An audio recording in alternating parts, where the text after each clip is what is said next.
Another day, another linis serye. O, di ba may aabangan pa ba kayo sa mini vlog na ito kundi puro paglilinis lang? Tuwang-tuwa nga ako dito sa mga bago kong panglinis kasi ang babango nila pero hindi masakit sa ilong. At dahil nga natuwa tayo, anong gagawin natin? Syempre, maglilinis na naman. Pero syempre, itatabi na muna natin yan para meron tayong gagamitin sa susunod na ating linis serye. O, di ba ganyan na nga yung itsura niyan, kaya ano pang gagawin natin? Adi magi-start na tayo. Sa banyo, itong lavender scent muna yung ilalagay ko. At ito naman sa panlinis sa loob ng bahay, itong spray nila. Multi-purpose na yan mga mariko, kaya kahit saan mo gamitin, pwedeng pwede. Walang mabahong amoy, hindi masakit sa kamay, at napaka-refreshing ng amoy niya. At dahil nga sa panlinis na to, aba talagang ginaganahan ng person. Nakakatanggal din to ng mga stain, mari. Ibababad mo lang siya ng 3 to 4 minutes. After nga nun, saka mo lang siya kukuskusin. Oo, hindi ito magic, mari ha. Kailangan mo rin kuskusin. Pang-disinfect na rin to, mari, kaya natatanggal niya yung mga bakterya at mga dumi na hindi natin nakikita, 99.9%. Yung 1% na lumalaban, mari, kayo na nga ang bahala, makipagsuntukan na lang kayo. Char. Lahat na nga ata ng gamit dito sa bahay, ginagamitan ko na nito kasi tignan nyo naman, napakakintab na ng aming ref. Grabe, kung ganito ba naman kaganda yung panglinis mo, aba talagang sisipagin ka. Lemon scent nga yung amoy niya at hindi matapang kaya hindi masakit sa baga. Perfect na perfect talaga siya sa kagaya ko na may hina na ang mga nervous system.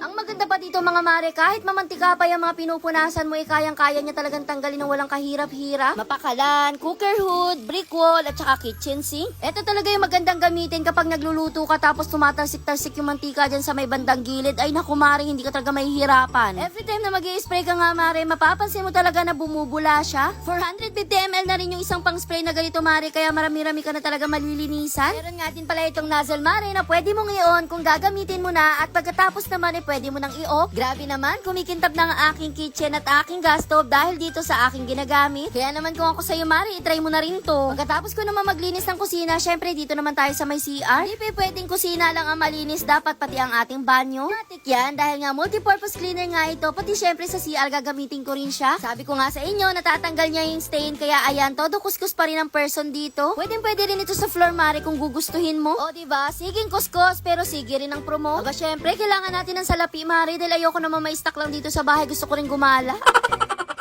Aba, ayoko namang maburo lang dito sa bahay. Sayang ang beauty. Charis. Eto nga yung sinasabi ko sa inyo, Mare, na Auto Fresh Toilet Cleaner. Kahit wala nga flush yung inidoro nyo ay pwedeng pwede kasi tingnan nyo naman meron talaga siyang pansabit. Basta madaanan nga ng tubig, automatic na bubulayan at maaamoy mo talaga yung bango niya. Tumatagal nga ito na hanggang 4 na linggo depende sa inyong pag-flashing dyan. Kakaiwas nga kayo sa pag-stay ng inyong inidoro pag ito yung gamit nyo. O siya mga Mare, sana nag-enjoy kayo sa inyong panonood. Kita-kits na lang ulit sa akin next mini vlog.